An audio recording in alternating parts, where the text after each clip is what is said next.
வணக்கம் சகோ, இது உங்கள் டிஎஃப் தமிழ் மூவி டைம். இன்னைக்கு டைரக்டர் விக்னேஷ் சிவன் டைரக்ஷனில் பிரதீப் ரங்கநாதன் ஹீரோவை நடிச்சு ரிலீஸ் ஆயிருக்க லவ் இன்சூரன்ஸ் கம்பெனி படத்தை பற்றி தான் பார்க்க போகிறோம். ஃபர்ஸ்ட்டு எல்ஐகே லவ் இன்சூரன்ஸ் கம்பெனி அப்படிங்கிற இந்த படத்துடைய கதை என்னன்னு பார்த்துடலாம். இந்த கதை 2040 அதாவது 2040 நடக்குது. 2040 ஏஐயோடைய தாக்கம் ரொம்பவே அதிகமாக இருக்குது. எல்லா பயன்பாட்டுக்குமே ஏஐ வந்துருச்சு.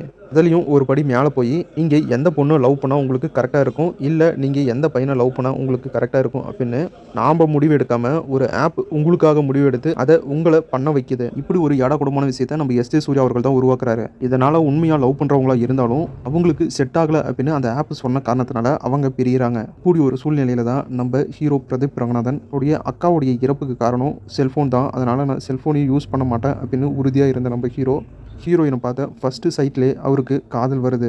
காதல் அப்படிங்கிற ஒரு உணர்வு நம்ம ஹீரோவுக்கு வந்ததுக்கப்புறம் ஹீரோயின் கிட்ட எப்படியாச்சும் பேசணும் பழகணும் அப்படின்னு முறையாக அவர் ஃபோன் வாங்கி யூஸ் பண்ண ஆரம்பிக்கிறாரு. அதுக்கப்புறம் நம்ம ஹீரோவுடைய வாழ்க்கையில் நடந்த சம்பவங்கள் என்ன, செல்ஃபோன் அப்படிங்கிற ஒன்று ஹீரோவுடைய வாழ்க்கைக்குள்ளே வந்ததுக்கப்புறம் அவருடைய வாழ்க்கை எப்படியெல்லாம் சேஞ்ச் ஆச்சு, எஸ்.ஜே. சூர்யாவுடைய எல்ஐகே ஆப்பால் நம்ம ஹீரோ எப்படிலாம் பாதிக்கப்பட்டார், கடைசியாக நம்ம ஹீரோ பிரதீப் ரங்கநாதனுக்கு அவர் தேடி போன காதல் அவருக்கு கிடைச்சிச்சா, ஹீரோயின் ஒன்று சேர்ந்தாங்களா அப்படிங்கிற இந்த எல்லா கேள்விக்கான பதிலையும் இந்த படத்தை பார்த்து நீங்களே தெரிஞ்சுக்கங்க. டைரக்டர் விக்னேஷ் சிவனுடைய படங்கள் எப்பயுமே வித்தியாசமாக தான் இருக்கும். ஆனால் எல்லா படத்துலையுமே மெயினான ஒரு விஷயம்னா அது லவ் தான். அவர் எடுத்த எல்லா படத்துலையுமே காதல் அப்படிங்கிற ஒரு விஷயம் தான் மெயினாக இருக்கும்.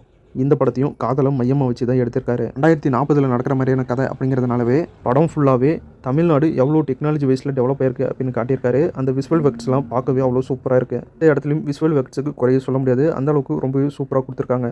படம் ஸ்டார்டிங்லேருந்து எண்டு வரைக்கும் ரொம்பவே சூப்பராக போகுது. எப்பயும் போல் எஸ்.ஜே. சூர்யா அவர்கள் பர்ஃபார்மன்ஸில் பின்னிட்டாரு. யோகி பாபு, கௌரி கிஷன் அப்படின்னு இவங்க எல்லாருமே அவங்களுடைய ரோலை பக்காவாக பண்ணியிருக்காங்க.